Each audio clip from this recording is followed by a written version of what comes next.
Imagine winding through the misty peaks of the Great Smoky Mountains, your headlights piercing the fog on a road that feels like it leads absolutely nowhere. This isn't just some backwoods trail. This is the road to nowhere. A place as haunting in legend as it is in fact, and the tragic truth behind its tunnel is way darker than any ghost story. So, how did this 7-mile stretch in North Carolina become America's most haunted road? Let's go back to the 1940s, when the Tennessee Valley Authority had a mission: build a massive dam, flood a valley, and power the U.S. war effort. Progress, they said. But for the families living in the Fontana Basin, it meant their homes, and even their ancestors' graves, would be swallowed by water. To ease the sting, the government made a promise. We'll build you a road so you can visit your ancestral cemeteries. It sounded simple, but like a lot of grand promises, it fell apart. The construction hit snag after snag, environmental issues, costs spiraling out of control, lawsuits, you name it. In 1969, work stopped for good. The road just ends, dropping you at a shadowy tunnel deep in the Smokies. No connection, no closure. For generations, locals have called it the road to nowhere. And they're not just talking about the missing pavement.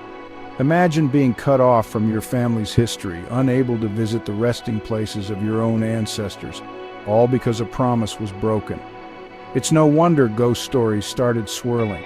People claim to hear voices echoing in the tunnel, feel cold spots, see strange lights. But for those who lost everything here, the real haunting isn't supernatural. It's the memory of forced relocation, the grief of loss, and the sting of a government walking away. Despite this, the story didn't end in bitterness. Over the years, families fought to keep their traditions alive. They formed the North Shore Cemetery Association in the late 70s, hiking rugged trails, crossing Fontana Lake by boat, determined to honor their ancestors on decoration days. Park rangers now help ferry these families so they can gather, clean graves, share stories, and remember where they came from. Today, the road to nowhere is a tourist magnet. The tunnel is plastered with graffiti, and you'll find hikers, photographers, and curious travelers soaking in the eerie vibes. Bryson City, once a community of resentment, has crafted a new identity around this unfinished highway. They even call it a road to someplace special. In 2018, Swain County finally received a $52 million settlement from the government, a small measure of justice decades late.